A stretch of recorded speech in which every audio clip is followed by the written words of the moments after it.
اللهم صل على محمد يا رب صل عليه وسلم اللهم صل على محمد يا رب صل عليه وسلم اللهم صل على محمد يا رب صل عليه وسلم يا طيبة يا طيبة يا داوى الأعيان اشتقنا لك والهوى نادانا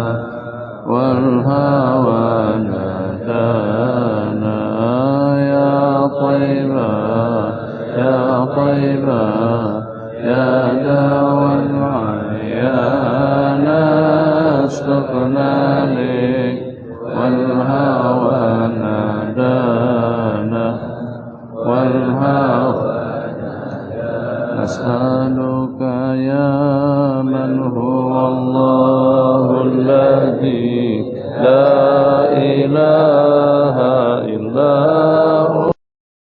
هو من الآفات والنقمة ومن أهم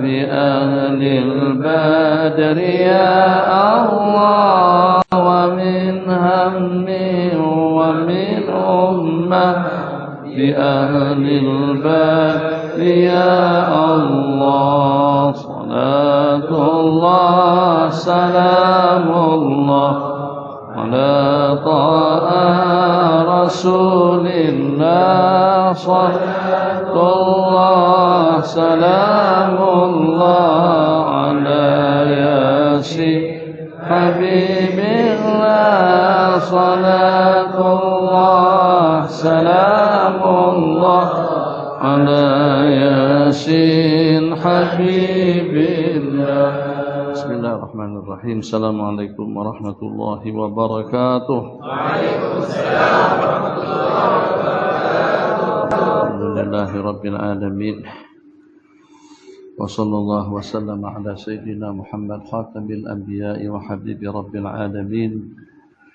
أبي القاسم الأمين وعلى آله وصحبه أجمعين اللهم صل وسلم وبارك على سيدنا محمد طب القلوب ودوائها وعافية الأبدان وشفائها ونور الأبصار وضيائها وبهجة النفوس وصفائها وقوت الأرواح وغذائها وعلى آله وصحبه حق قدره ومقداره العظيم أما بعد. Dalam sebuah hadis diriwayatkan bahwasanya terdapat tidak kurang daripada dalam 66 atau lebih daripada 66 syu'bah sittatun wa sittuna atau sittatun wa sab'una syu'batan min syu'abil iman, yang Nabi kita bersabda barang siapa melakukan beramal dengan salah satu daripada 66 cawangan daripada rangkaian iman, niscayalah dia akan masuk ke dalam surga. Niscaya dia akan masuk ke dalam surga. Walillahil asmaul husna fad'uhu biha. Tadi telah kita lanturkan bersama 99 nama Allah. Janji yang Nabi kita janjikan kepada kita, itu adalah Al-Firdaus Al-A'la, surga Firdaus yang teristimewa.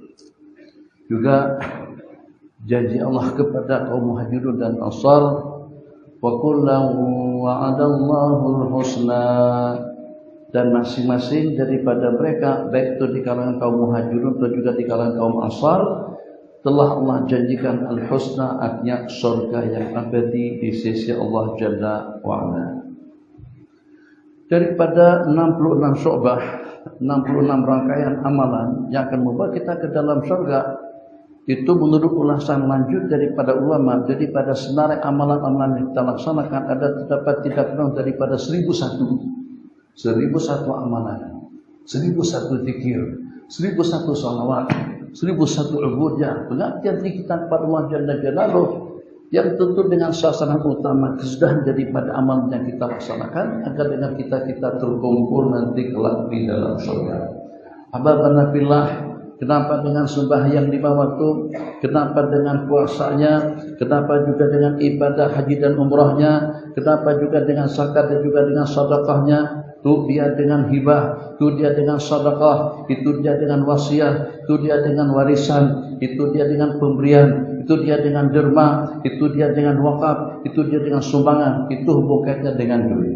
Dengan letak gerak kita pada waktu kita melaksanakan sembahyang, raki'in, sajidin, muhallilin, mukabbirin, ini dengan rentak suara dan juga dengan gerak anggota tubuh yang kita gerakkan pada waktu kita melaksanakan ubudiyah kepada Allah Jalla Jalaluh, pun juga kesudahannya agar kita mendapatkan al-husna.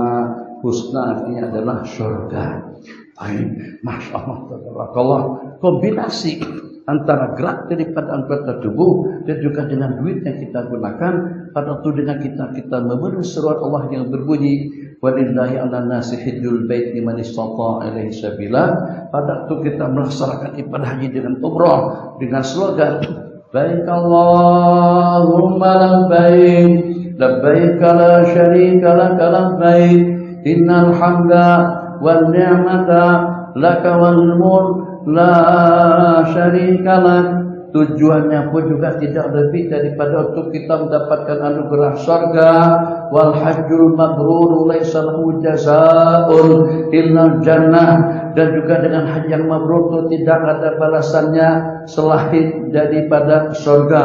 Masya Allah, tabarakallah, dari sejumlah sekian amalan, dari sejumlah sekian bacaan, dari sejumlah sekian amal ubudiyah kita kepada Allah Jalla Jalaluh, atau juga dengan seumpama slogan yang senantiasa disebut-sebut, pesan yang senantiasa disampaikan oleh Tuan Khatib pada tiap hari Jumat, besok Khamis, lusa Jumat, usikum wa nasibi taqwallahi faqad bazal muttaqun. Khatib berwasiat kepada diri pribadi khatib sendiri dan juga kepada orang ramai untuk kita meningkatkan amal ubudiyah kita, ketakwaan kita kepada Allah dengan melaksanakan segala perintah dan juga dengan menjauhkan diri daripada segala larangan. Sasaran dan kesudahannya pun juga adalah al-husna wa ziyadah. Husna artinya surga, ziyadah artinya memandang zat Allah nanti pada hari kiamat. Kenapa dengan kita berkumpul pada malam hari ini? Kenapa dengan kita patuh dengan perintah? Kenapa dengan perempuan memakai jilbab menutup anggota tubuhnya secara keseluruhan kecuali muka dengan telapak tangan?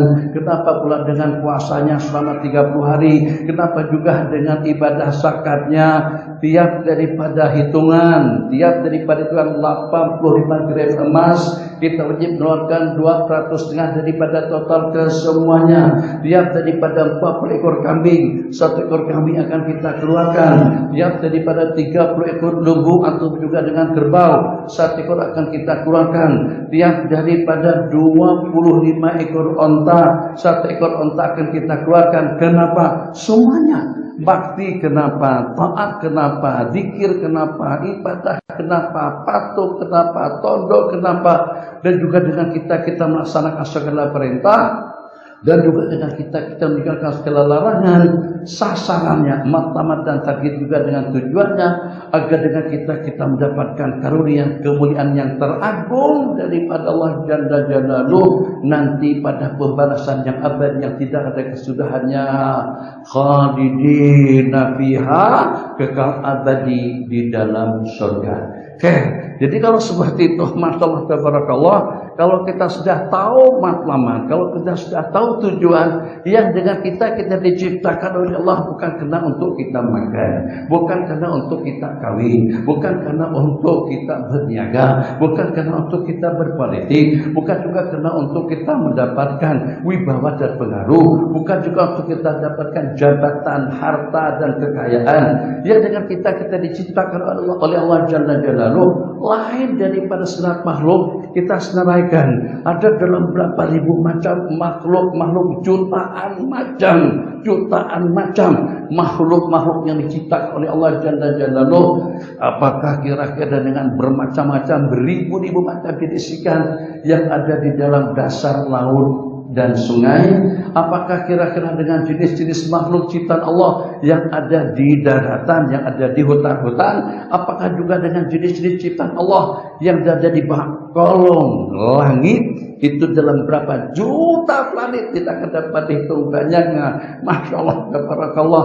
Yang satu persatu tadi itu, apakah untuk kita tatap, apakah untuk kita makan, apakah untuk kita minum, apakah untuk kita berhibur, apakah untuk kita berehat, apakah untuk kita santai? Kalian silahkan saja dengan sebutan yang kalian sebutkan tadi itu, dengan yang lebih indah, dengan yang lebih nyaman, dengan yang lebih nikmat, dengan yang lebih bermutu, dengan yang lebih memuaskan, dengan yang lebih modern, dengan yang lebih selesa. Silahkan saja. Memang dunia aku ciptakan kepada kalian, kalian menjadi khalifahku di atas permukaan bumi, tapi atas satu matlamat, atas satu tujuan. Bukan karena untuk yang itu, bukan aku ciptakan karena untuk politik, bukan juga aku ciptakan untuk ekonomi, bukan juga aku ciptakan untuk tidur, bukan juga aku ciptakan untuk makan, bukan juga aku ciptakan untuk mendapatkan zuriat dan keturunan. Kalau untuk zuriat dan keturunan, ikan saja satu kali bertelur itu dengan anaknya mungkin barangkali tidak kurang daripada 80.000. Kita jarang ada perempuan lahir kembar. Kalau kembar pun kembar dua paling banyak akhir-akhir ini kembar sampai 12 dan hidup semuanya. Masya Allah, tabarakallah, kita boleh bayangkan kalau istri kita melahirkan sebanyak 12 orang bayi dan hidup ke-12-nya, itu macam mana cara kita menyusukan? Susukan yang pertama, kalau yang pertama itu laki-laki, dia sedot susu daripada ibu kandungnya secara seketika dalam hitungan menit. Ngap seperti kalian pada masa menyusu, habis saya susu mak kandung kita, masih ada 11 yang menunggu gilirannya. Bukan untuk berketurunan, bukan juga untuk nikah dan kawin, bukan juga untuk puasa nafsu, akan tetapi itu kesebenarnya tidak lebih daripada asbab kelengkapan hidup agar dengan kalian dapat melaksanakan perintahku. Aku perintahkan kepada kalian untuk ibadah, untuk mengabdikan diri kepada Allah Jalla Jalaluhu. Wa ma khalaqtul jinna wal insa illa liya'budun. Kalian sebagai khalifahku, khilafahkanlah, gunakanlah, manfaatkanlah yang dapat dimakan, yang dapat diminum, yang dapat dipakai, yang dapat ditunggang, yang dapat dikendai, yang dapat dilihat, yang dapat didengar, Yang penting jangan suka mat tidur. Yang penting jangan sampai dengan hati lupakan takdir kenapa aku menciptakan kalian. Yang penting jangan sampai dengan kalian tidak mampu untuk mengakhiratkan dunia yang kita hidup hanya kira-kira antara 60 ke 70 tahun saja. Nabi kita bersabda, a'mar ummati, umur dari Pak umatku baina sitina ila sab'in, antara 60 dengan 70 tahun. Ya Allah, tak lama 60 ke 70 tahun itu masyaallah tabarakallah sudah dekat habis dari kita. Kita ada lebih daripada 60-an. Sudah 63. Yang dari situ tuh ada 67, yang situ ada 70, sudah berada di penghujung umur. Maka pada waktu kita ada di penghujung umur, jangan sampai dengan seumpama mengantuk itu menumbangkan kita. Jangan sampai dengan seumpama tidur itu mengalahkan kita. Jangan sampai dengan seketuk handphone itu menyibukkan kita. Jangan sampai dengan dunia itu menggiurkan kita. Dunia untuk akhirat, kereta untuk akhirat, kekayaan untuk akhirat, harta untuk akhirat, ilmu untuk akhirat, keindahan untuk akhirat. Hidup dekat gandang gunung jerai, Allah berikan suatu kenikmatan, udaranya segar, pemandangan nikmat, suasananya aman, hujannya sabar waktu, pemandangan kabusnya juga itu dengan awannya dapat kita nikmati. Oke, kalau sudah kalian mendapatkan macam-macam nikmat yang semacam itu, apakah agak-agaknya hanya untuk sementara waktu saja? Tak.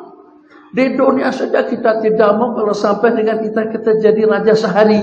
Tidak untung raja sehari, pengantin dikatakan raja sehari. Raja sehari tidak, kita jadi raja seumur hidup. Di dunia saja tidak nikmat yang namanya raja sehari. Raja sehari saja kita berkuasa. Raja-raja maunya jadi seumur hidup. Ayo, kira-kira raja yang mana yang melepaskan jabatan? Minta maaf lah, saya rasa-rasa sudah tak serono atau sudah tak syok, atau saya bagi kesempatan kepada Tun Mahathir untuk jadi Perdana Menteri yang ke-11. Setelah habis masa jabatan sebagai Perdana Menteri 5 tahun pun nak sambung lagi. Tak ada puas-puasnya dengan jabatan. Tak ada puas-puasnya dengan kedudukan. Oke, kalau seperti itu hakikatnya, tanyakan saja siapa saja. Mau jadi jutawan, mau berapa dia mau jadi jutawan? Seumur hidup. Mau sehat afiat dalam berapa lama? Seumur hidup. Yang cantik-cantik mau berapa lama? Seumur hidup. Mata cantik 1 hari aja. Lepas itu huduh jelek, jorok. Mata jadi menteri sehari saja. Nak jadi wakil rakyat sehari saja. Tak ada.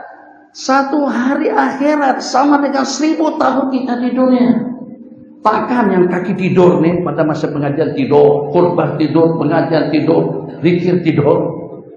Takkan kita tidak mampu untuk menahan tidur. Yang pada hakikatnya sepanjang hari akhirat, 1 hari akhirat, wa inna yawman inda rabbika ka'alfi sanatin. 1 hari akhirat nanti itu sama dengan hitungan 1000 tahun kita di dunia. Berarti kalau umur kita 80 tahun, hitungan hari dengan akhirat 1000 bagi 24. Lebih kurangnya kalau kita Allah karuniakan umur sepanjang 80 tahun atau 82 tahun, 1000 tahun dibagi 24, berarti kira-kira dalam 82-an. Berarti 2 jam saja. Hidup di dunia 2 jam saja. Takkan dengan kita dalam rangka 2 jam muslimah tak mampu untuk kita taat, untuk kita bakti, untuk kita berzikir, untuk kita beribadah, untuk kita bertakwa kepada Allah Jalla Jalaluhu. Takkan dengan kita tidak boleh patuh dengan perintah-perintah yang diperintahkan. Takkan dengan kita tidak mampu untuk meninggalkan larangan yang terlarang. Kalau dengan sumpah selain daripada manusia, Allah hanya muliakan manusia saja. Kalau seandainya seperti dengan kerbau tidak masuk surga, tak ada masalah. Kambing tak masuk surga, tikus tidak masuk surga, ayam tidak masuk surga, tidak problem. Kerbau, biawak, banyak tidak masuk surga, tidak ada masalah. Sebab mereka tidak ada nabi yang diutus, tidak ada kitab yang diturunkan. Beda hanya kalau dengan manusia. Manusia harus berjaya untuk mendapatkan al-husna di masjid al-husna. Takkan secara sembarangan dengan kita bagi nama masjid kita dengan nama masjid al-husna. Walillahil asmaul husna. Tadi sudah kita baca balasan orang yang menghafal jangan tidak hafal. Kalau dahulu seandainya anak yang membimbing kita untuk kita membaca 99 nama Allah itu dia tidak ada, dia sakit, dia keluar, dia pergi, maka susah dengan kita menghafalnya karena kita tidak pandai membaca. Sekarang apa sulitnya?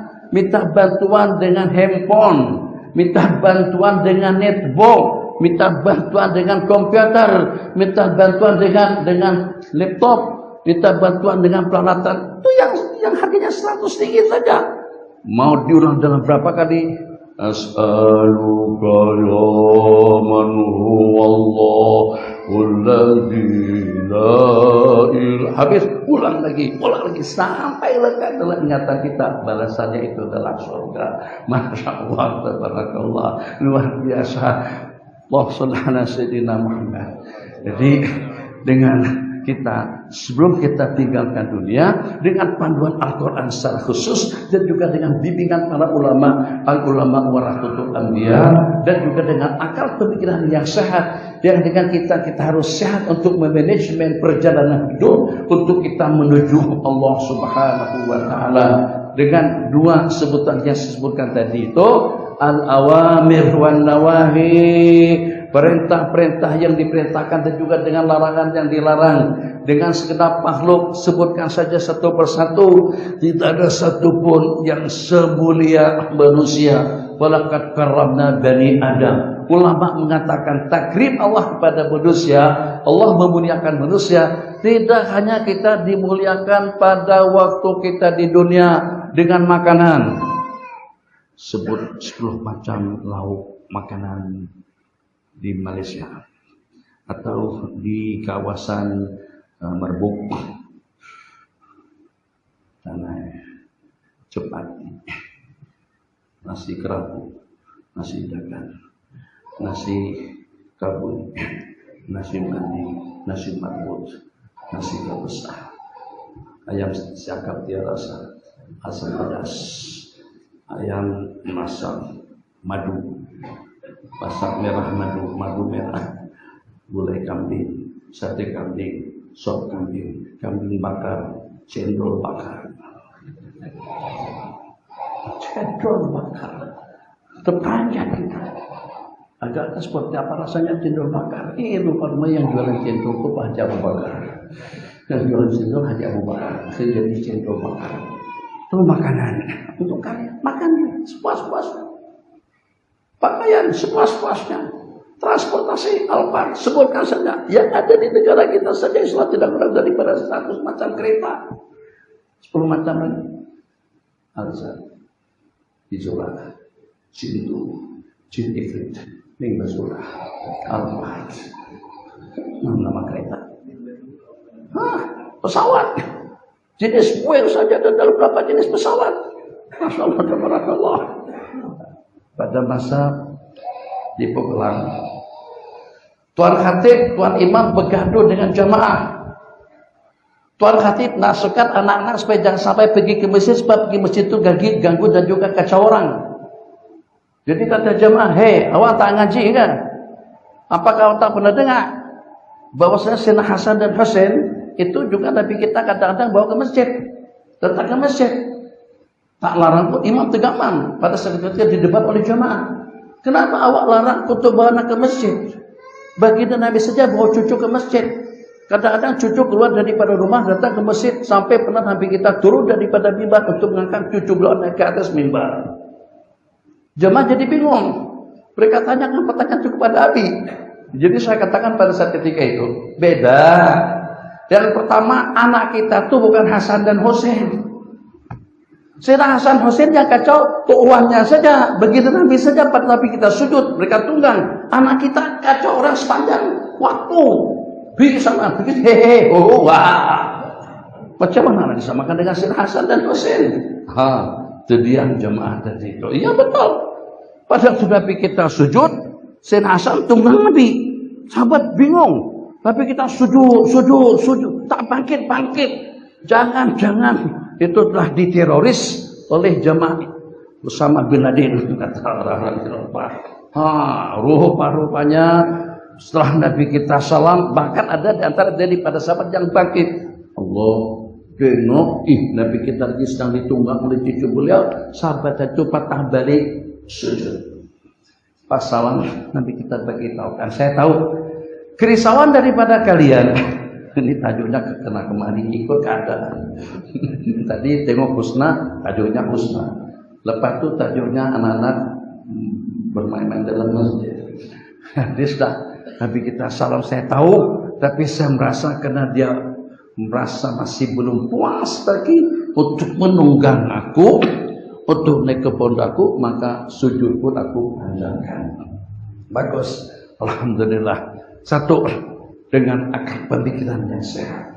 Yang kedua, dengan partner Nabi yang diutus. Yang ketiga, dengan kitab-kitab yang diturunkan. Yang keempat, dengan ulasan penjelasan daripada para ulama. Yang keenam, dengan warasatul anbiya, dengan bimbingan hati, bukan dengan bimbingan ahli bidah, bukan dengan film bid'ah. Tidak, dengan bimbingan ulama-ulama Rabbani. Masya Allah tabarakallah, kita harus berjaya untuk mendapatkan al-husna, surga yang abadi nanti di sisi Allah subhanahu wa ta'ala. 3 malam berturut-turut, di mana dengan Tuhan Imam telah dimimpikan oleh Allah Jalla Jalaluh. Malam pertama bermimpi melihat salah satu daripada tetangganya berada di dalam surga. Ya, mungkin barangkali karena terlampau banyak mengingat amalan bacaan yang membawa ke dalam surga, akhirnya sampai termimpi-mimpi seperti itu. Tapi ternyata pada malam kedua aku juga dengan mimpi yang sama, melihat salah satu daripada warga, salah satu daripada tetangga di dalam surga, sampai berturut-turut sebanyak 3 malam. 3 malam berturut-turut dengan mimpi yang sama. Akhirnya Tuan Imam tadi itu terus menjumpai yang dimimpikan beliau di dalam tidur. Assalamualaikum warahmatullahi wabarakatuh. Mas, Nusi, nak numpang tanya, amalan apa saja? Apa kira-kira satu kelainan? Apa kira-kira dengan satu amalan? Apa kira-kira dengan satu pengorbanan dan perjuangan yang awak lakukan sehingga dengan aku bermimpi 3 malam berturut-turut tengok kamu di dalam surga? Akhirnya karena dengan pertanyaan tadi itu secara serius, maka dengan si laki-laki tadi itu katakan sudah usia 25 tahun memberitahukan secara rahasia, sejujurnya karena Tuan Haji sudah bercerita seperti itu, saya akan ceritakan yang sebenarnya. Minta maaf dengan ceritanya, ini bukan cerita bid'ah tentang ajak main, ajak ketagihan apa segala macam benda-benda lomba. Katanya saya tak nonton, tak masuk lagi. Tapi nonton karena ada waktu 6 jam. Bangsi siapa kita nonton bersama nanti? Tak tahu bid'ah atau apa ceritanya. Ada komen tak payah tonton, katanya buang-buang masa buat kita stres saja. Ada juga yang menyarankan elok ditonton supaya kita tahu macam mana dengan kita agar kita dapat komen dengan cerita yang diceritakan. Astagfirullahaladzim. Sekarang heboh dunia gara-gara bid'ah. Orang yang tidak pernah mengaji tentang bid'ah secara detail ternyata menyesatkan kumpulan. Ya memang sesat sebagaimana kita tahu, tapi pada masa sama bid'ah itu ada hubungannya dengan hukum hakam dan juga dengan agama. Bukan semua orang boleh menyentuh dan juga membicarakannya. Jujur. Selepas akad nikah berlangsung, mudah-mudahan memberikan satu motivasi yang bagus cerita yang diceritakan, kejadian yang berlaku. Setelah akad nikah berlangsung, malam pertama saya dengan istriku, ternyata istriku menyatakan dia sudah hamil 3 bulan. Oke, dia telah hamil 3 bulan. Maka sejak daripada pernyataan tadi itu, aku tidak lagi menggaulinya, aku tidak lagi berkumpul dengannya, aku layan dia dengan elok dan bagus. Dan juga dengan aku mintakan agar dengan mereka berdua menjauh daripada tatapan dan juga daripada pandangan orang ramai. Sampai perempuan tadi itu melahirkan. Masya Allah, tabarakallah. Boleh kita bayangkan, daripada 3 bulan sampai kepada 9 bulan 9 hari, berarti tidak berkumpul dengan istri. Sah sebagai istri akan nikah, hukumnya sah dalam mazhab kita. Sah akan nikah kalau pada itu dengan seseorang menikah dengan perempuan yang sudah hamil daripada laki-laki lain. Hanya bedanya kalau pada itu dengan seseorang meniduri seorang perempuan sehingga sampai hamil terus dia nikahi. Setelah akan nikah berlangsung dia boleh berkumpul bersama sampai perempuan itu melahirkan. Tapi kalau ternyata dengan orang yang menikahinya bukan orang yang menggaulinya, maka sepanjang istrinya itu hamil, dia tidak boleh melakukan hubungan badan selain daripada hubungan intim. Hal-hal yang ringan dipersilahkan saja sampai nanti dia melahirkan. Laki-laki kita tuh simpan rahasia seketat-ketatnya. Kita punya slogan, Sudurul ahrar kuburul asrar. Sudurul ahrar, dada orang-orang merdeka itu menjadi kuburan kepada segala rahasia. Bukan salah, ini rahasia salah. Tolong jangan cerita sama siapa-siapa. Bang Azri, ini rahasia bang. Jangan cerita sama siapa-siapa. Abi dah pesankan sama saya, jangan cerita kepada siapapun. Saya pesan ke sahabat, jangan pernah cerita dengan siapa-siapa saja. Abang Ci, ini rahasia nih. Ini kalau bukan rahasia, saya tidak tekankan pada Bang Ci untuk mengingatkan, untuk menyimpankan perkara tadi itu. Abang Ci jumpa ambil ini rahasia. Baris rahasia, apa rahasia, akhirnya jadi rahasia umum. Bukan begitu. Jadi dada kita, dada orang yang merdeka itu menjadi kuburan kepada segala rahasia. Masuk waktu untuk memberitahu. Jada bunyi kan? Ada enggak? 1 menit lagi. Masya Allah, tabarakallah. Sampai 99 hari, suami tidak membentak-bentak, suami tidak marah-marah, suami tidak memprotes, suami tidak menyalahkan. Itu satu keterlanjuran daripada seorang wanita yang sudah tobat, yang sudah menyesal atas perbuatannya. Tapi malah nasib laki-laki tadi itu wanita yang sudah hamil 3 bulan menjadi istri, sampai melahirkan sama dulu sikit-sikit belum lahir lagi nih, detik kelahiran lepas melahirkan, bayi itu dimandikan, kemudian diazankan di telinga kanan, qomat di telinga kiri, la ilaha illallah, diberikan pakaian yang rapi, dibalut dengan selimut yang kemas. Subuh hari dibawa ke masjid, letakkan depan pintu masjid, assalamualaikum warahmatullahi, Allahu akbar. Sang laki-laki tadi sembahyang, laksanakan salat jamaah, bayi diletakkan di depan pintu masjid. Setelah selesai sembahyang, orang pada berkerumun. Berkerumun kenapa? Ada apa? Masalah apa? Ya tidak masalah apa, masalah sangat luar biasa, di mana dengan jamaah masjid temukan bayi di depan pintu masuk. Allahumma ighfirli dzunubi waftah li abwaaba fadlik waftah li abwaaba rahmatik. Pada waktu kita masuk, jadi pada waktu dengan jemaah pada berkumpul, maka dengan dia pun juga bergegas untuk memberkati mereka semuanya. Jadi kata beliau, kata si laki-laki tadi itu, jamaah semuanya minta maaf, kira-kira diperkenankan tak kalau aku atau kami yang membelah bayi. Begitu dengan bahasa diperkenankan. Ternyata semuanya juga setuju, sehingga dengan itu dibawa ke rumah, diserahkan kepada maknya, dipelihara, dijaga sampai besar, sampai dengan adik-adiknya lahir. Masya Allah, tabarakallah, sampai dia dewasa, sampai dia berumah tangga. Tidak ada seorang pun yang tahu yang dengan bayi tadi itu daripada hubungan di luar nikah. Berkat merahasiakan aib daripada seseorang, keaiban daripada siapa? Aib daripada istri sendiri. Allah anugerahkan al-husna, surga yang abadi, dimimpikan oleh imam 3 malam berturut-turut. Nanti kita lanjutkan selepas adzan dikumandangkan. Adzan.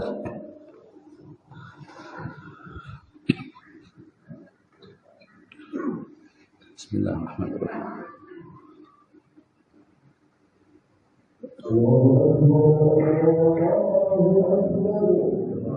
Allahu akbar, Allahu akbar. Allahu akbar, Allahu akbar.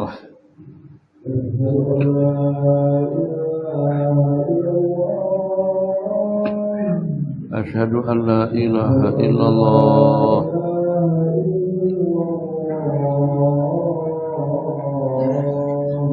Asyhadu an la ilaha illallah.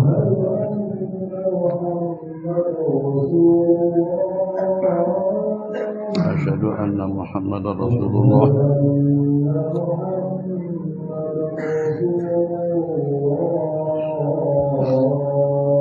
Dan Muhammadar Rasulullah sallallahu alaihi wasallam. La haula wala quwwata illa billahil aliyyil azim.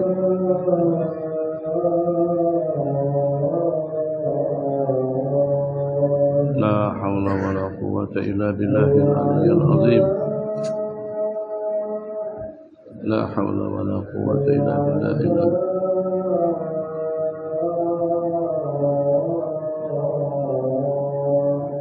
لا حول ولا قوة إلا بالله العلي العظيم. الله أكبر، الله أكبر.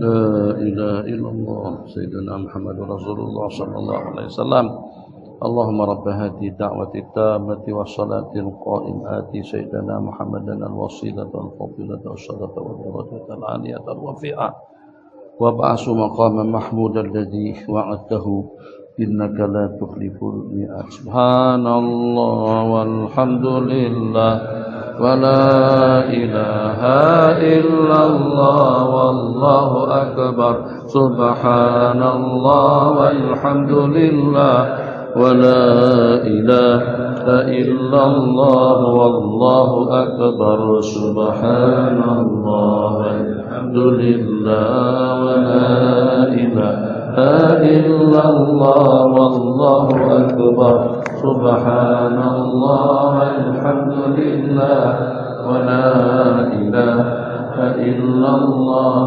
والله أكبر سبحان الله والحمد لله ولا إله إلا الله والله أكبر سبحان الله والحمد لله ولا إله إلا الله والله أكبر بسم الله الرحمن الرحيم الحمد لله وصلى الله وسلم على سيدنا Muhammad bin Abdillah wa ba'd.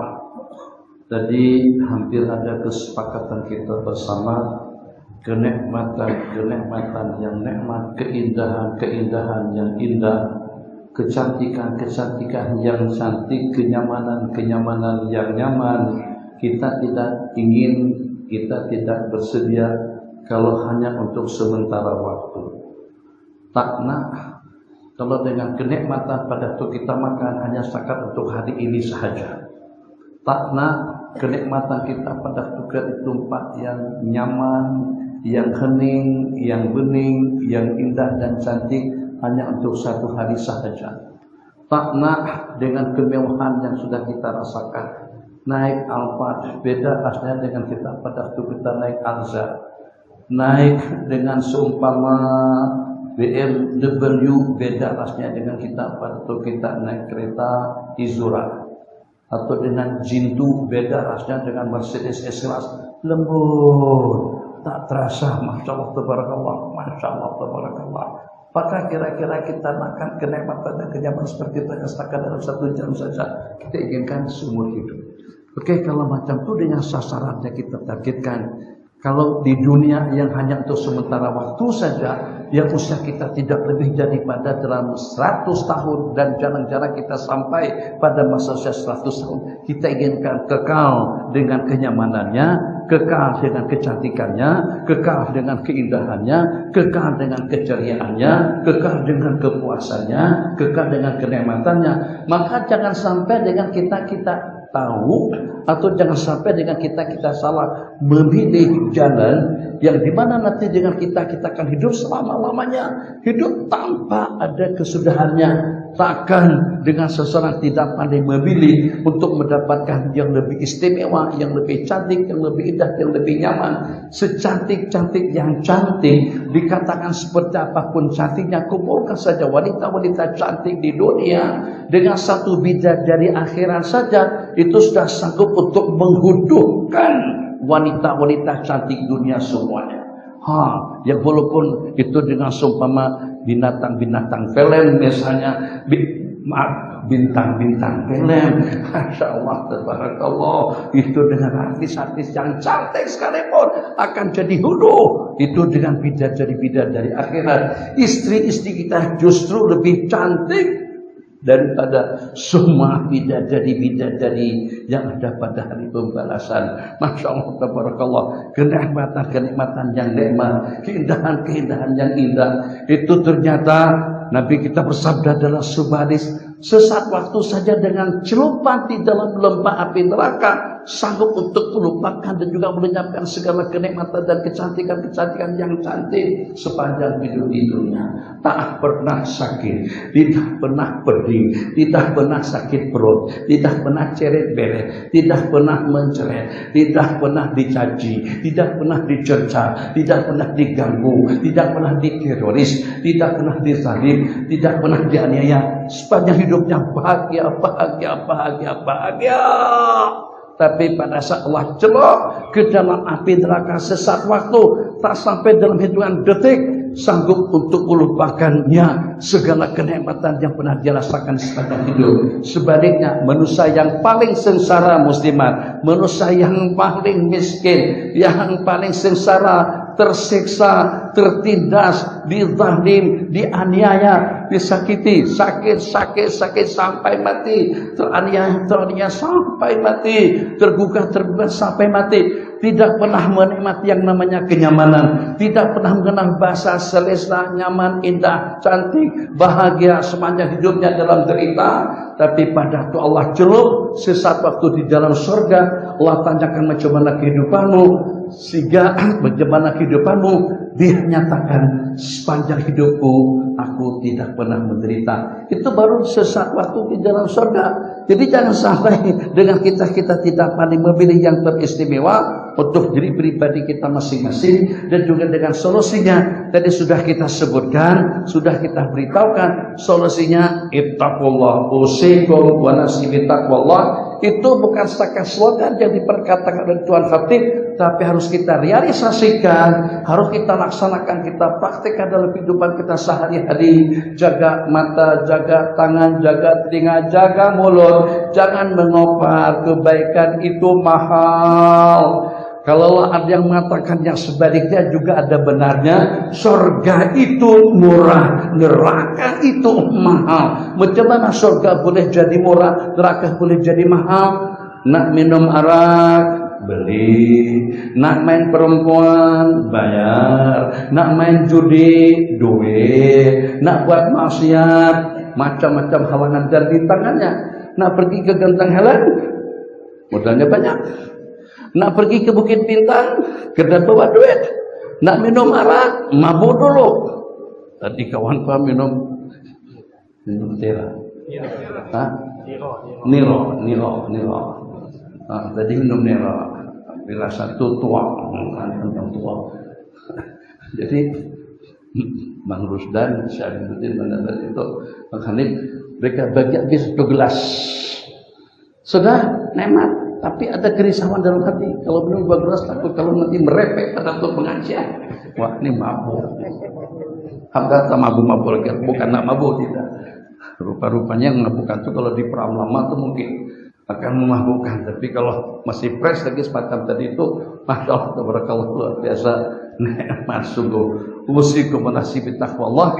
Jadi kalau hitungan hidup di dunia hanya setakat 2 jam saja, kita di dunia setakat 2 jam saja daripada dengan akhirat, takkan kita tidak mampu untuk mengkondisikan dan juga untuk melaksanakan segala perintah dan berupaya semampu kita untuk meninggalkan segala larangan.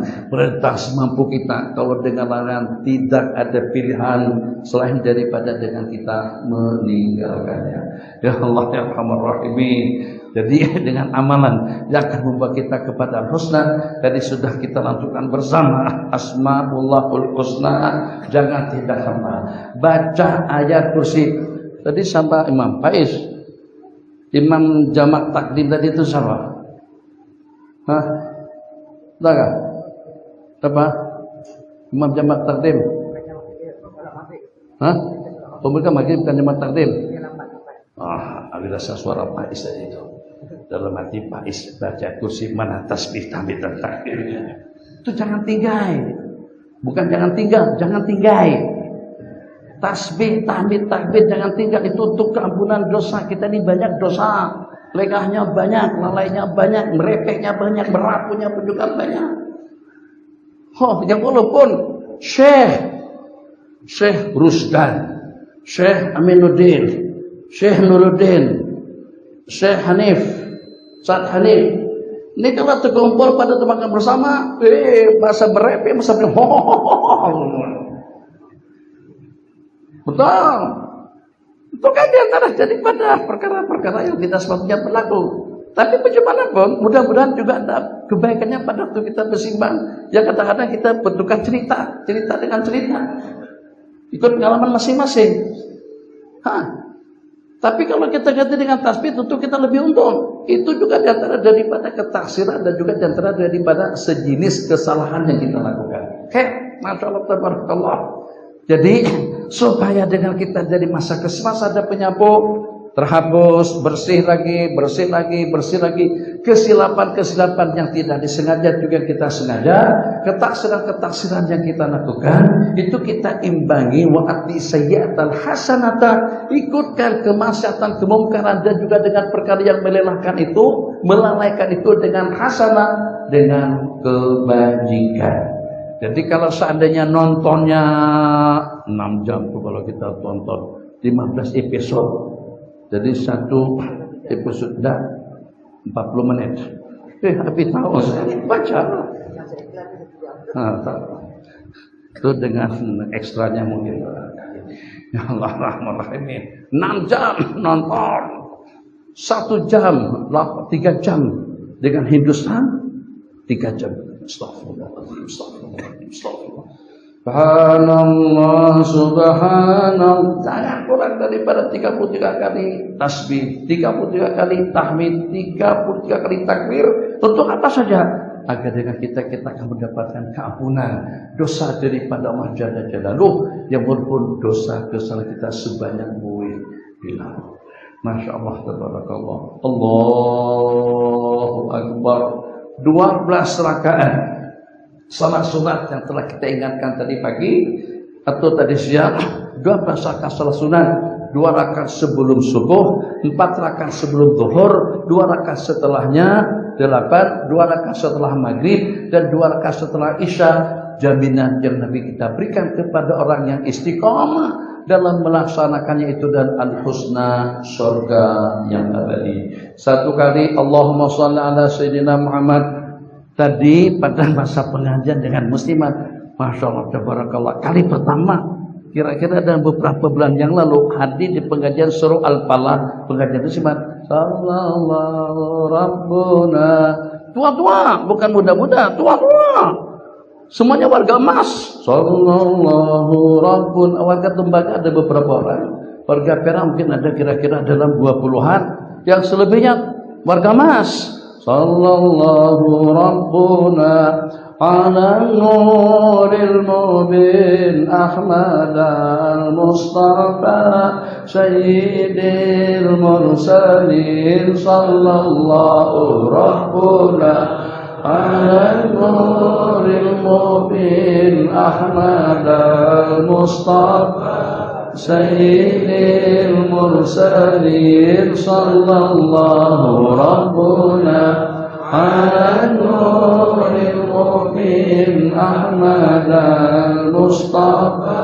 Sayyidil Mursalin. Itu sebelum kami datang ke tempat berkenan, kita datang di pada pukul 10 lebihan, agak-agak dalam pukul 10 sesuku. Setelah sampai ke situ tidak langsung masuk ke majelis, minum ngopi dulu. Itu pun dalam belasan menit mereka sallallahu, masya Allah, tabarakallah, budak-budak kecil saja tak mampu salawatan sebanyak itu menunggu pengajian. Kita kalau pada tuh ustaz tak sampai lagi, tuh guru tak masuk lagi, bersimbang. Lima kita main handphone, lima dengan kita bersimbang, lima dengan kita masing-masing hal, masing-masing dengan khayalannya. Yang tadi tuh masya Allah, tabarakallah, tak apa, bukan riya, bukan ujub. Dengan kebaikan-kebaikan seperti itu memang patut untuk kita wujudkan. Sebab kita tidak tiap waktu berkumpul semacam itu, tidak tiap saat kita di rumah Allah, tidak sepanjang hidup dengan kita di masjid. Kita di masjid di sewaktu-waktu saja. Maka upayakan pada waktu kita berada di masjid, kita dalam keadaan yang paling istimewa, dalam keadaan yang paling kemas, dalam keadaan yang paling rapi, dalam keadaan yang paling indah, dalam keadaan yang tidak memalukan kita ke hadapan para malaikat.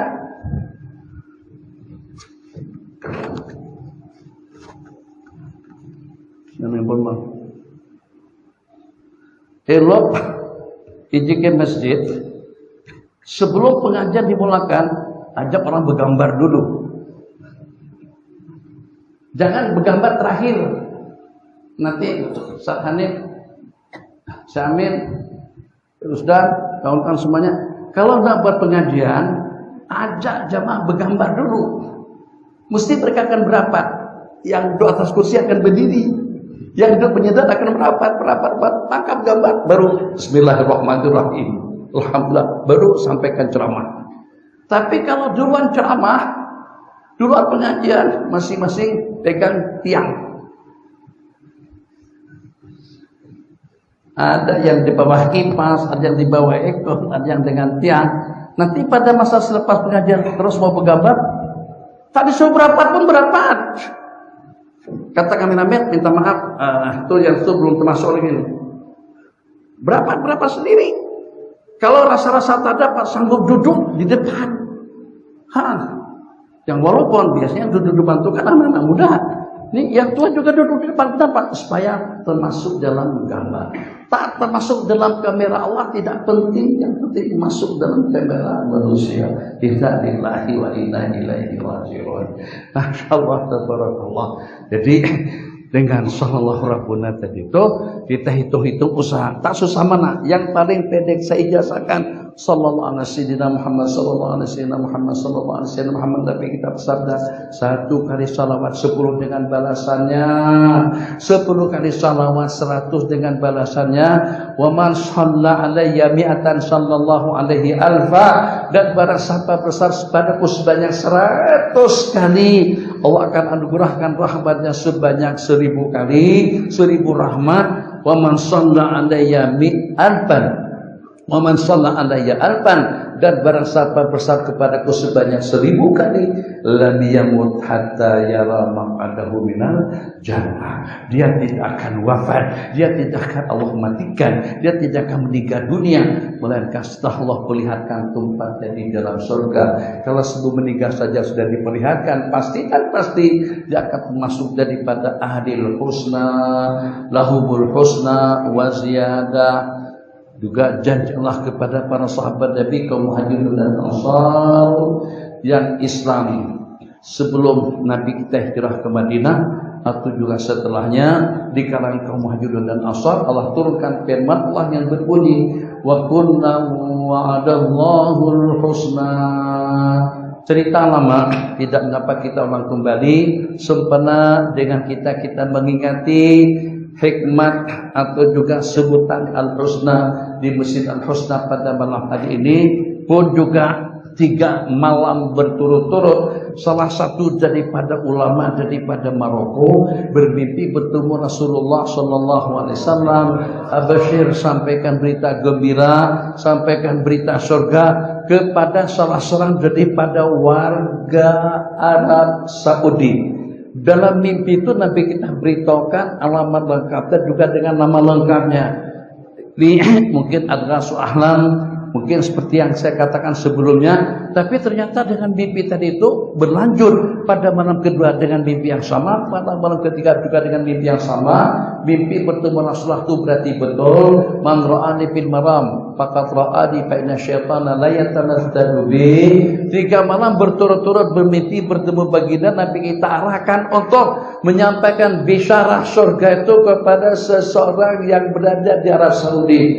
Tanpa pikir panjang beli tiket urusan visa terbang ke Arab Saudi. Jadi pada waktu itu ditunjukkan kepada orang-orang di sana di mana alamat tempat berkenaan. Jadi setelah mereka beritahukan, semuanya tahu alamat tempat kalau dengan sompari kita. Jadi Cina sampai datang ke situ ya. Ini lorong Mat Tayyib ini di KL. Betul sebutannya sudah? Lorong Mat Tayyib ini di KL. Banyak tahu? Atau lorong Haji Mat Tayyib ini di KL. Orang tadi itu terperanjat sebab dapat informasi seperti itu. Itu tempat maksiat. Itu tempat kediaman orang-orang yang kadang-kadang terbawa arus maksiat dan kemungkaran. Terus disebut nama berkenaan secara lengkap. Nama berkenaan. Kalau bukan orang yang paling jahat, yang paling samsing di dunia pun, paling tidak manusia yang paling jahat di Saudi Arabia. Itu kata orang yang memberitahukan tentang nama yang dimimpikan oleh seseorang tadi itu, Nabi kita katakan sampaikan kepadanya bahwasanya dia daripada ahli surga. Setelah sampai ke tempat berkenaan, orang ramai situ jadi heran. Pakai jubah tutup guru, pakai jubah bid'ah sesat. Allah sallallahu alaihi wasallam. Ya Allah, setelah sampai ke sana, masyarakat kampung berkenan sangat-sangat heran, aneh. Mencoba ada kumpulan yang berpakaian serba putih dengan pakaian kemas dan rapi datang ke perkampungan tersebut supaya lebih mudah dipahami. Kalau misalnya kawan-kawan yang pakai serba putih nih, terus dengan kita berkumpul di Bukit Bintang, pasti orang tertanya-tanya, ada apa nih Abi? Bukit Bintang ada program apa di situ? Ini jemaah huruf, jemaah tabligh, jemaah 40 hari. Ada berkumpul di Ganteng Helen. Masuk hotel sana tak main judi juga kan? Boleh kan? Atau cari pondan-pondan di Haji Ahmad Tayyib tadi itu. Pondan situ, hai. Alhamdulillah. Jadi mereka pada heran.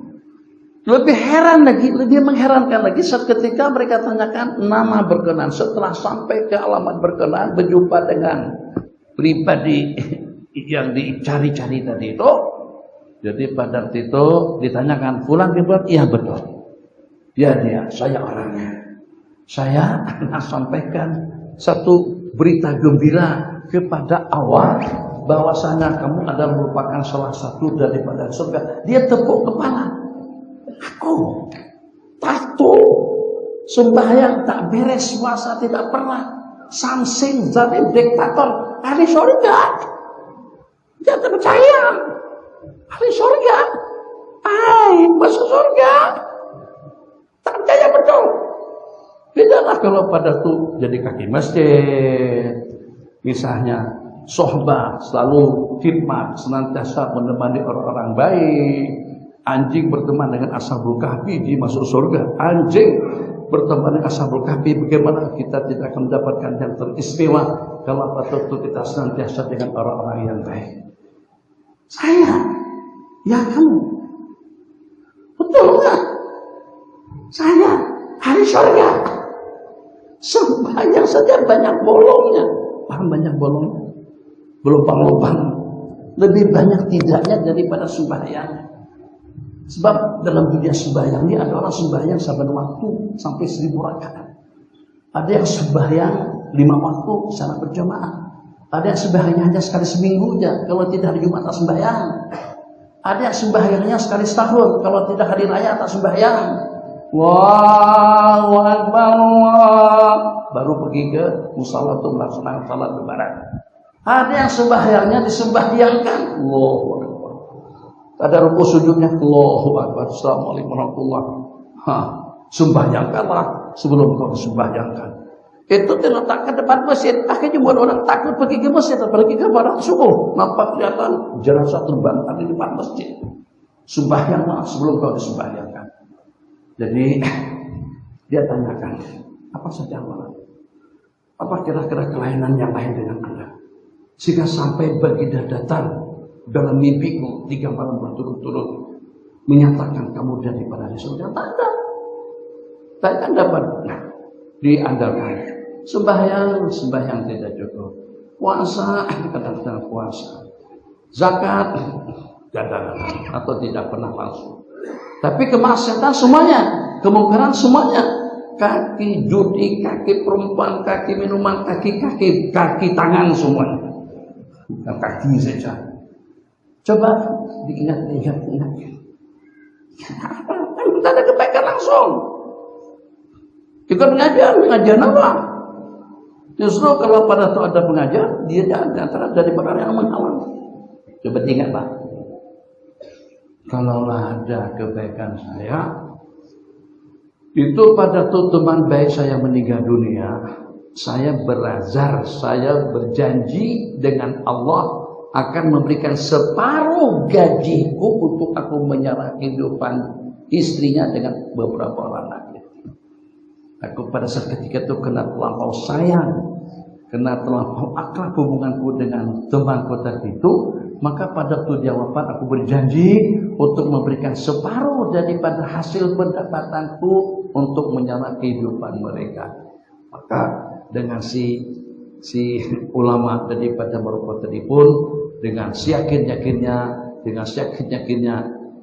sampai Allah mimpikan bertemu bagi kita 3 malam berturut-turut. Asbab itulah dengan azam yang kuat, dengan janji yang dia tepati, memberikan separuh gaji sampai pada saat pertemuan tadi itu berlangsung. Okelah, saya sudah yakin itu asbab-sebabnya. Mari kita ke masjid. Masjid, mandi, kali pertama masuk ke masjid. Bismillahirrahmanirrahim. Orang kali pertama masuk masjid mesti kaku. Kanan, kiri, masuk. Ternyata suasana di masjid salat sudah berlangsung. Imam sudah berada di rakaat yang kedua. Takbir, dia sudah tidak dapat menahan perasaan. Sepanjang perjalanan hatinya terharu. Begitu dia langkahkan kakinya ke pintu masjid, dapatnya meleleh, menangis. Allah. Orang tak pernah sembahyang, orang tak pernah ibadah, tak pernah berzikir. Kita ini kenapa tak menangis? Karena dengan kita sudah jadi kebiasaan dah. Tak jadi kebiasaan, jadi kenikmatan itu tidak kita rasakan. Orang yang kali pertama mesti gemetar, kali pertama tengok Ka'bah dia akan menangis. Allah. Dengan penuh penyesalan. Sakit gak baca seperti aku, banyak dosa, banyak maksiat, banyak kemungkaran. Kalau gambaran seperti kita, sembahyangnya kurang, ibadahnya kurang, zikirnya kurang, ngantuknya banyak, simbangnya banyak, berepehnya banyak, lengah dan lalainya banyak. Terus ada yang mimpikan, awak dari ahli surga. Anak tengok awak bersalaman dengan Rasulullah SAW dalam surga. Aku mesti kita heran. Mana manusia yang semuanya sumpah aku ini daripada ahli surga. Jadi pada waktu dia ikut sampai pada rakaat yang terakhir, imam dah salat, dia tambah rakaat, sujud yang terakhir sajidan dengan rasa terharu, dengan tetesan air mata, sujud dengan penuh penyesalan, sehingga dengan sahabat, dengan laki-laki samsing yang tadinya zalim dan diktator, dengan taubat dan inabah, dengan detik-detik terakhirnya dia hembuskan napas yang terakhir pada waktu dia sujud. Jadi tak boleh kita memprediksi, oh ini ahli surga. Tak boleh kita katakan secara pasti seperti itu, ini amalan akan membawa kita ke dalam surga. Jangan gara-gara politik, jangan gara-gara parti, jangan gara-gara jabatan, jangan gara-gara kedudukan. Sehingga dengan kita ponis pasti awak masuk neraka. Itu bukan leluasa dan juga bukan wewenang kita untuk memperkatakan yang seperti itu. Al-ibratu bil khawatim, patukan dalam segala-galanya itu dengan penghujung. Mudah-mudahan Allah anugerahkan kepada kita semuanya penghujung yang indah dan bagus, dan juga dengan ucapan kalimat la ilaha illallah Muhammadur Rasulullah. Maka pesan kepada yang bercakap ini, yang baru berusia 46 tahun tadi, pesan banyak-banyak berzikir. Di rumah Allah jangan tidur, di rumah Allah jangan ngantuk, di rumah Allah tak payah bawa handphone atau tidak payah on-kan handphone. Di rumah Allah kita berzikir saja, banyak-banyak berzikir. Kalau kita banyak mengingat Allah, Allah juga akan mengingat kita. Di dunia mungkin barangkali kita tidak perlukan sangat, sebab karena dengan kita sudah memiliki segala-galanya. Tapi ada detik-detik getir nanti pada masa sakaratul maut. Pada waktu kita di alam kubur, pada waktu kita di alam mahsyar, pada saat ibadah kita ditimbang, pada waktu dengan huru hara, pada saat kita menantikan dokumen yang akan diserahkan kepada kita, apakah dengan tangan kanannya ataukah diserahkan daripada belakang, itu juga dengan tangan kiri. Waliyadzubillah. Iqra kitabaka kafa bi nafsika yawma 'alaika hasiba. Silahkan baca catatan dokumenmu.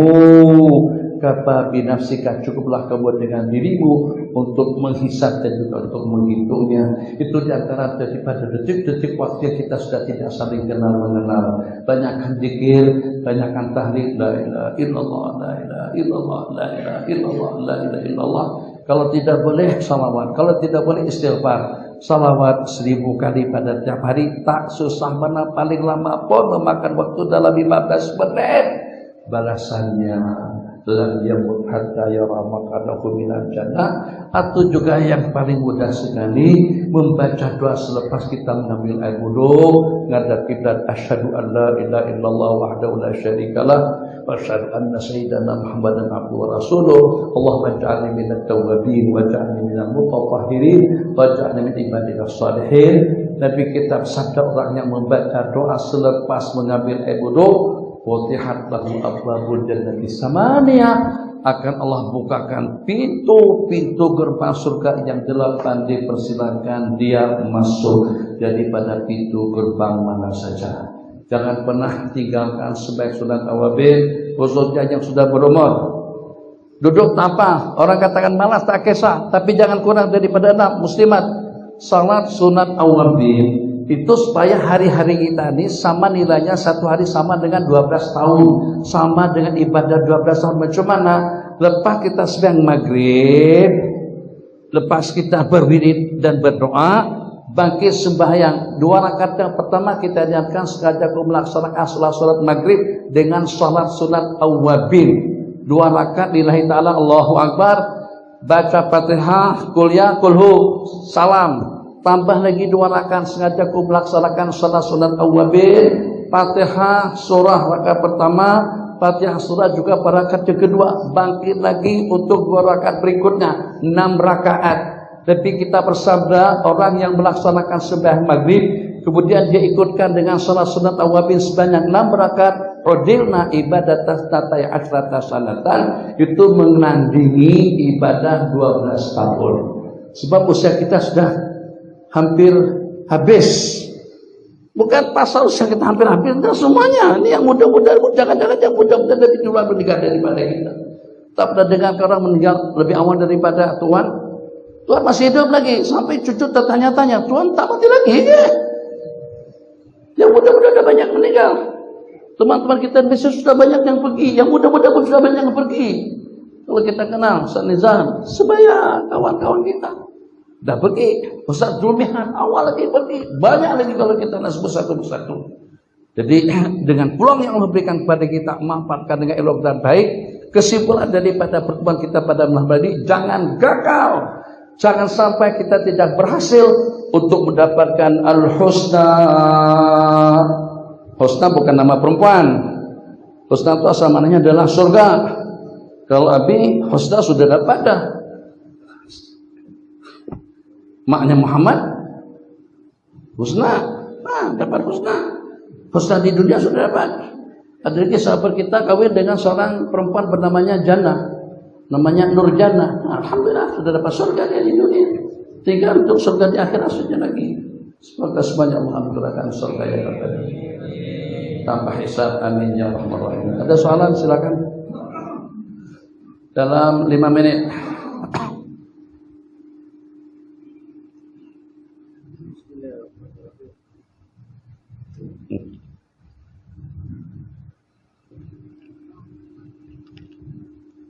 Bismillahirrahmanirrahim.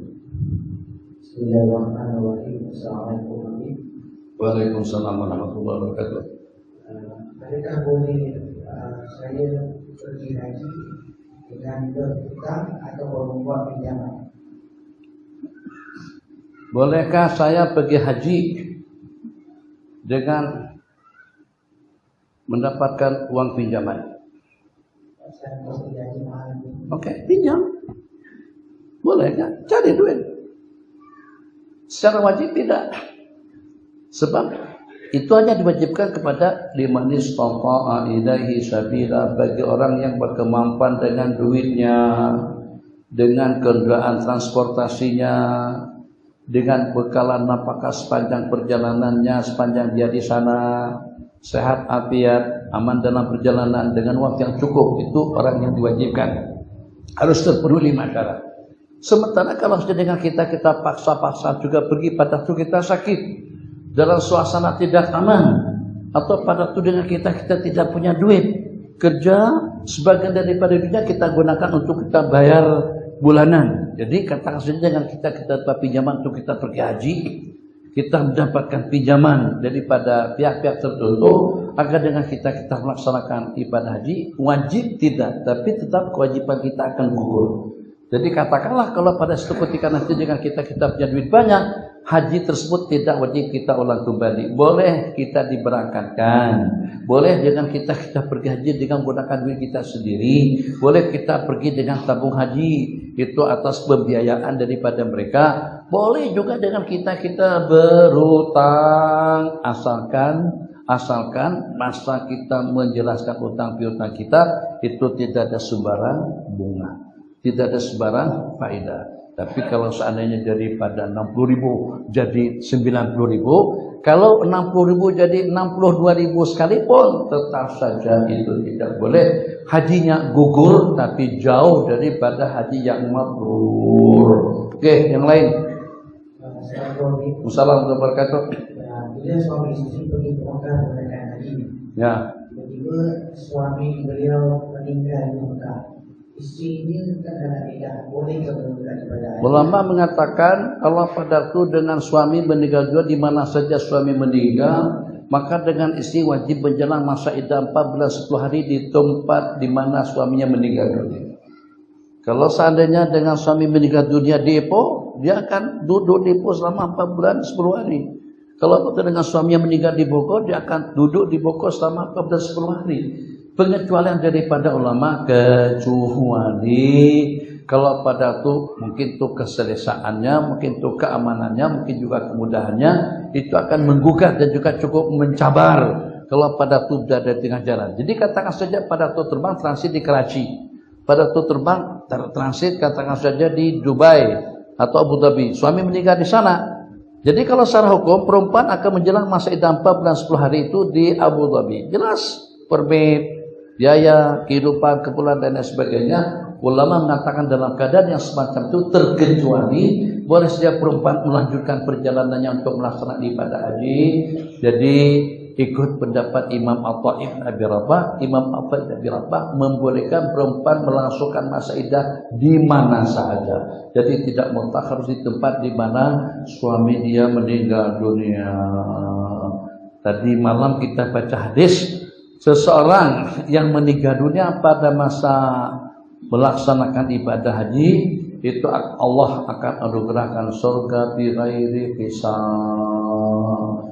Elok sangat kalau mati dalam perjalanan pergi ke Mekah.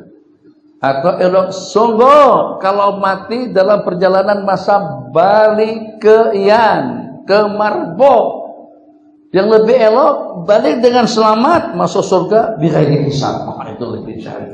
Kita minta yang itu saja Allah. Sebab kalau mati tengah jalan, kesian pula anak keluarga kita tinggalkan. Elok balik dengan selamat tapi dapat surga. Tak boleh kami minta macam tu. Allah Maha Pemberi, Allah Maha Penyayang. Yang walaupun kita semacam kita, tapi pada saat Allah perkenankan doa permohonan daripada kita, surga dengan segala kemewahannya itu tidak ada apa-apanya di sisi Allah Subhanahu wa taala. Lanjut, ada soalan sini? Silakan. Ada. Oke, muslimat ada soalan? Ya bang. Wassalamualaikum warahmatullahi wabarakatuh. Apakah hukum perempuan yang pakai pin itu atau jam atau tali ada tangan daripada emas, adakah dikira termasuk emas perhiasan? Perempuan yang pakai bag ni bros emas, jam tangan,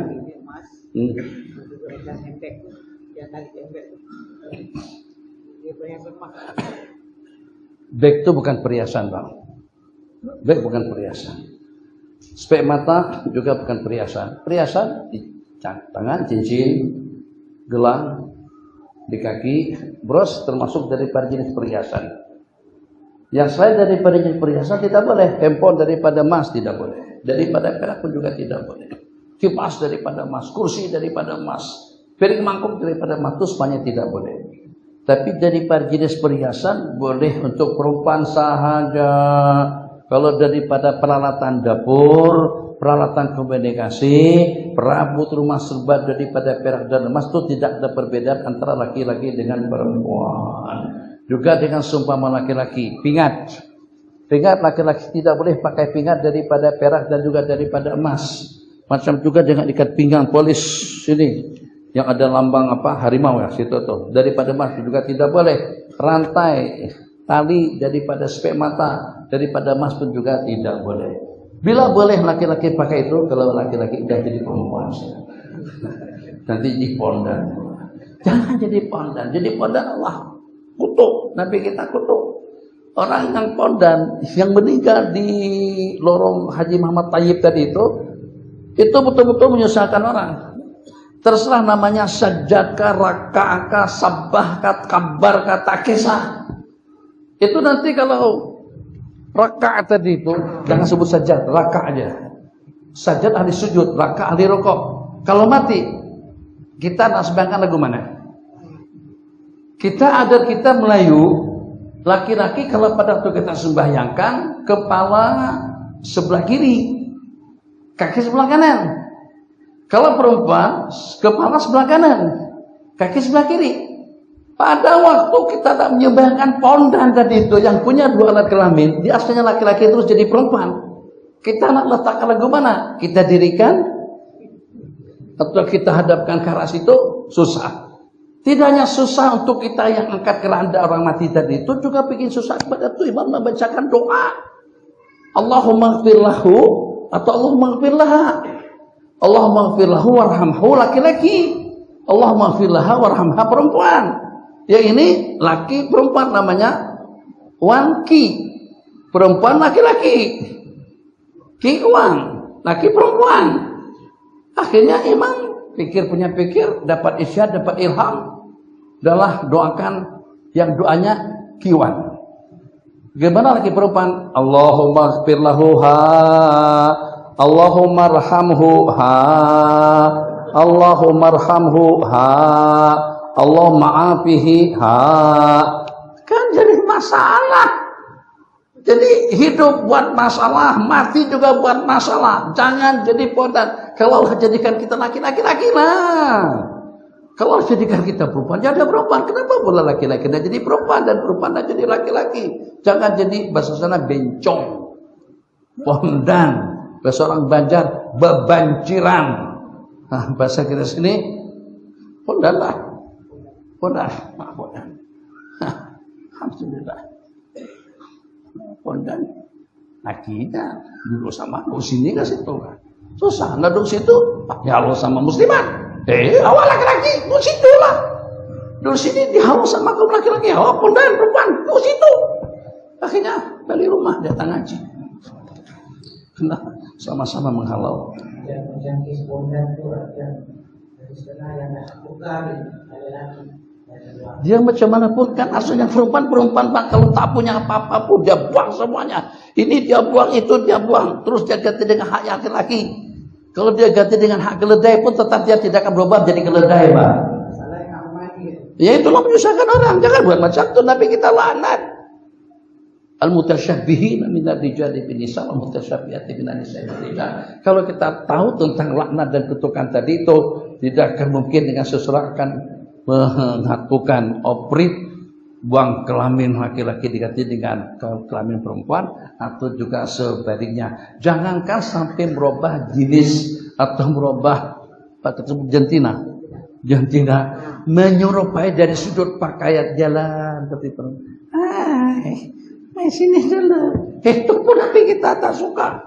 Nabi kita suruh keluar. Nabi kita usir seorang pondan pada waktu datang ke Madinah. tapi kita halau laki-laki berkenaan. Kenapa? Sebab itu akan membawa kutukan dan juga akan merusak suasana dan keadaan. Perempuan tidak terasa segannya dengan laki-laki pondan, kita laki-laki pun juga tidak terasa segan-segannya dengan perempuan yang berlaki-laki. Kenapa? Karena kita merasa dia seperti laki-laki, perempuan merasa macam dia seperti perempuan. Akhirnya duduk di tengah-tengah perempuan bebas bergaul, bersentuhan tangan atau juga tubuh dengan sesama perempuan. Terakhir Bang, ada gabungan dua soalan ini. dua soalan. Assalamualaikum warahmatullahi wabarakatuh. Mohon pandangan Tuan Syekh tentang anak yang tidak setara yang boleh dipimpinkan kepada orang berzina dan juga hukum batas anak yang tidak setara nikah dengan mak ayah dia. Sedangkan mak ayah dia kata Nikah. mak orang yang kedua ni pasangan tu berzina dan anak lain dan mereka bernikah selepas anak dia. Anak tu dengan pasangan tu. Jadi yang pertama ikut mazhab kita, mazhab Imam Asy-Syafi'i rahimahullahu taala. Kalau pada saat berlakunya persenyawaan, pada itu berlakunya hubungan antara laki dengan perempuan sebelum akan nikah berlangsung, maka anak tersebut secara mutlak tidak boleh dibinkan kepada pasangan, tidak boleh dibinkan kepada laki-laki berkenaan. Kalau seandainya berlaku hubungan di luar nikah, setelah setengah bulan terbukti perempuan itu hamil, terus dinikahi oleh laki-laki berkenaan secara seketika, yang walaupun umur kandungan hanya dalam 2 minggu atau hanya dalam 1 bulan, tetap saja selepas ta'in nanti tidak boleh diakui dan dibinkan kepada si bapaknya atau pada laki-laki berkenaan. Sebab kenapa? Sebab dengan sperma tadi itu masuk ke dalam rahim wanita berkenaan, itu pada saat ketika masih belum ada tali pengikat, masih belum ada rabitah yang menghubungkan antara laki perempuan berkenaan. Jadi pada hubungan itu berlangsung, kalau seandainya ijab kabul sudah berlangsung, sudah jadi pasangan dua laki istri, ya memang pasti dan pasti anak daripada pasangan berkenaan, tapi hubungan itu berlangsung secara haram. Anak haram, hubungan yang berlangsung sebelum akan bisa berlangsung, anak itu adalah anak zina, tidak boleh dibinkan kepada laki-laki berkenaan, binnya kepada mak. Jadi kalau dengan mak namanya Monika, maka diberi nama dengan siapa? Aku kalau ada nama di sini, namanya adalah Obama bin Monika. Nah, dibinkan kepada mak. Itu memalukan. Orang dah pada tahu itu adalah anak zina. Memang itu diantara daripada tujuan agama. Pada saat orang ramai tahu itu adalah anak zina, itu akan mengantisipasi anak-anak remaja untuk tidak terbabi dengan benda yang sama. Tapi pada masa kebijakan-kebijakan yang dibuat, dibinkan kepada Abdullah, orang tidak tahu. Yang dia itu adalah anak daripada di luar nikah. Pada itu satu yang jadi mangsa, tapi lain akan selamat, itu lebih elok daripada banyak orang yang bakal terbabit.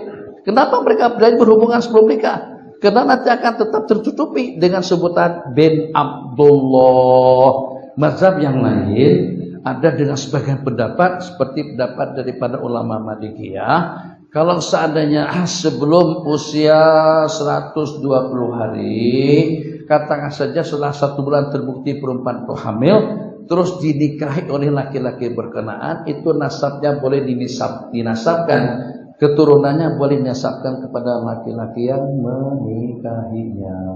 Tapi itu pendapat sebagian. Yang mu'tamad dalam mata kita seperti itu, dalam keadaan seperti apapun tetap tidak boleh dibinkan kepada laki-laki berkenaan. Pada usia dewasa dia akan dinikahkan oleh siapa saja. Dia akan dinikahkan oleh laki-laki yang bakalan akan menikahkan mak kandungnya. Jadi mak yang melakukan hubungan di luar nikah tadi itu pada waktu mereka nikah oleh siapa? Maka itulah tuan, pak saudara, ataupun juga dengan sepupu, itulah yang bakalan akan menikahkan anak zina. Coba untuk lebih jelasnya dalam Imam Syafi'i. Imam Syafi'i membolehkan seseorang kawin dengan anak zina dia sendiri. Sampai ke tahap itu tuh. Hubungan berlangsung antara laki-laki perempuan secara haram. Terus dengan perempuan itu melahirkan anak perempuan. Masya Allah, tabarakallah. Setelah 16 tahun kemudian, anak tadi itu dewasa, sudah balik. Itu kalau seandainya si laki-laki yang pernah menggauli maknya 16 tahun yang lalu secara aram, berhasrat untuk menikah dengan wanita tadi itu dibolehkan. Dia tidak menikah. Maknanya apa? Maknanya karena tidak sabit nasab keturunan, tidak ada nasab keturunan sedikit pun antara laki-laki orang tuanya. Kalau ikut pandangan DNA atau apa dengan tes itu dianggap sebagai bapak. Tidak, dia tidak dianggap sebagai bapak. Jadi daripada hubungan haram, maka dengan laki-laki berkenaan itu dengan bahasa dibolehkan, boleh menikah dengan anak kandung dia sendiri daripada zina, dengan bahasa lebih kurangnya dengan bahasa anak kandung. Dia tahu itulah anak daripada haram, dia tahu dia yang menggauli wanita itu. Selepas perempuan itu dewasa, laki-laki berkenan boleh menikahinya. Kenapa? Kalau seandainya dia nikah dengan maknya itu tidak boleh. Dia hubungan saja, hubungan sekilas. Itu mau di Bukit Bintang Bulan tadi itu, Bukit Bintang. Jadi dia tidak nikah dengan wanita tadi itu. Perempuan itu hamil, perempuan itu besar, terus dia nikahi. Gimana hukumnya? Mata kita mengatakan tidak mengapa. Boleh-boleh saja nikah dengan perempuan seperti itu. Kedua, habis.